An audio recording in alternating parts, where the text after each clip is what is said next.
नमस्कार मित्रों, मैं आपका मित्र अमित कुमार शर्मा। ओम नमः गौरी शिवाय। अपने YouTube चैनल पर आपका स्वागत करता हूं। मित्रों, हमारी जो सीरीज सूर्य से लेकर के राहु तक जो सीरीज हुई अब तक 8 ग्रह के आधार पर हुई है। आज ये इस सीरीज का अंतिम पार्ट है। जैसे कि मैंने और हमने जो पढ़ा है अभी तक, प्रथम भाव तीन तीन पार्ट में पढ़ा है। जैसे कि पहले भाव से लेकर चतुर्थ भाव तक, पंचम भाव से लेकर अष्टम भाव तक और नवम भाव से लेकर के द्वादश भाव तक। तो मित्रों, आज हम पढ़ेंगे केतु के बारे में पढ़ेंगे। केतु को जो कहा गया है मित्रों, जो ज्योतिष के मर्मज्ञ हुए हैं, वो कुजवत कहा गया है। कुजवत अर्थात मंगल जैसा, जबकि केतु मंगल से कहीं अलग है। मंगल जल्दबाजी, गुस्सा है, और केतु जो है, केतु मुक्ति, मोक्ष। केतु ये कहता है मित्रों कि चीजों को मुक्ति करना सीखो। जो लक्ष्य आपने प्राप्त कर लिया है मित्रों, उसको जो पीछे छोड़ो और अगले लक्ष्य की ओर बढ़ो। केतु मित्रों ये कहता है। तो केतु जैसे कि शनि है, शनि और राहु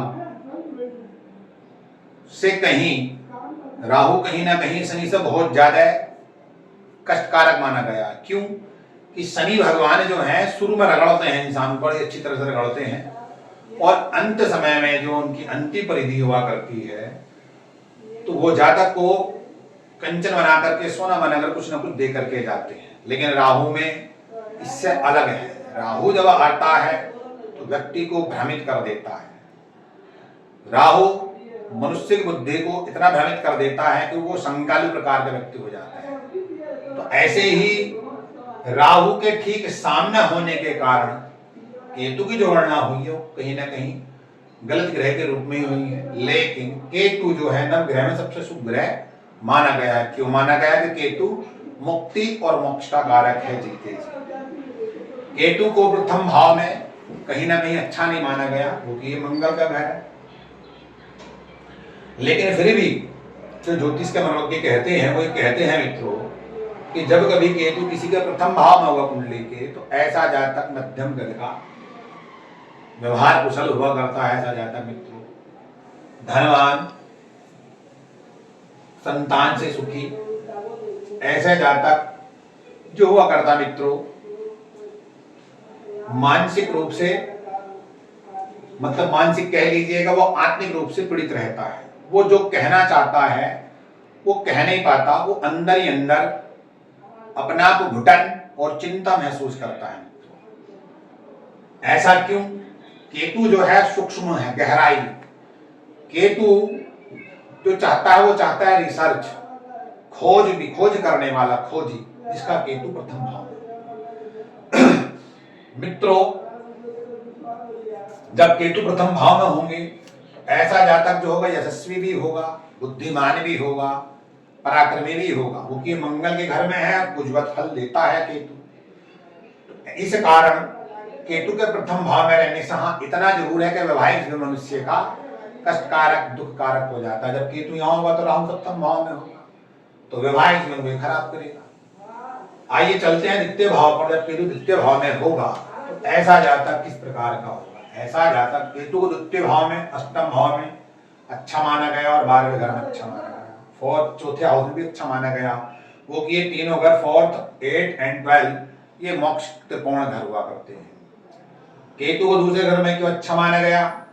कि ये सीधे जो अष्टम भाव को देखेगा। अष्टम भाव से जब कभी भी केतु का संबंध बनता है तो ऐसा जातक आकस्मिक रूप से धन प्राप्त करता रहता है। जैसे कि धन भाव में बैठा तो ऐसे जातक को आकस्मिक रूप में धन प्राप्त होना, संपत्ति मिलनी। ऐसा जातक जो हुआ करता है कभी कभी अपनों के द्वारा ऐसा जातक धन हानि भी कर बैठता है। ऐसा जातक एकदम से विश्वास कर लेता है मित्रों, चाहे उसके कुटुंबीजन हो, चाहे रिश्ते से संबंधी गण हो, लेकिन ऐसे जातक के साथ विश्वासघात होता देखा गया है। मित्रों, आप तृतीय भाव में चलते हैं। तृतीय भाव में जब केतु होगा तो उसका संबंध सीधा नवम भाव से बनेगा, लेकिन यहाँ राहु होगा। तृतीय भाव में केतु का मतलब हुआ करता है अगर इसका किसी भी संबंध बनता है, जैसे कि चंद्रमा से, सूर्य से, मंगल से, तो इसके प्रभाव में अंतर आएगा। अगर ये सिंगल बैठा हुआ होगा तो ऐसा जातक जो होगा पराक्रमी, पुरुषार्थी, मेहनती, ऐसा जातक जो होगा साहसी हुआ करता है, भ्रात प्रेम रखने वाला, ऐसा जातक बुद्धिमान, कला, चित्रकला के प्रति और कला के प्रति एवं जैसे कि कैमरा वगैरह हुआ करता है, इनके प्रति विशेष रुचि रखने वाला। जब केतु चतुर्थ भाव में होगा मित्रों, तो ऐसा जातक माता पिता का सेवक, माता को पूर्ण रूप से जो है सेवा करने वाला, ऐसा जातक धन वाहन से युक्त रहता है। ऐसे जातक का जो फ्रेंड सर्कल रहता है मित्रों, वो बड़ा अच्छा रहता है, वो सुख दुख में साथ देने वाला हुआ करता है। ऐसा इसलिए कि मोक्ष का घर है और केतु को मोक्ष वाले घर में अच्छा माना गया। ये घर जो है भूमि भवन वाहन का भी है, खेती बाड़ी का भी घर है, खेती बाड़ी की जमीन जो हुआ करती है। ये घर मन का भी है, तो ऐसा जातक मन का सच्चा होगा, छल कपट से दूर होगा ऐसा जातक मित्रों। ऐसा जातक ध्यान योग साधना की तरफ जाने का प्रयास करेगा। जब वो अपने पूरे कर्तव्य कर लेता है जो सामाजिक स्तर पर हुआ करते हैं, ऐसा जातक बहुत ही मूल्यवान लोगों के साथ, जो समाज के उच्च लोग हुआ करते हैं, उनके साथ बैठ उठ करने वाला हुआ करता है मित्रों। यहाँ तक ये प्रथम भाव से लेकर चतुर्थ भाव तक हम सब ने पढ़ा है।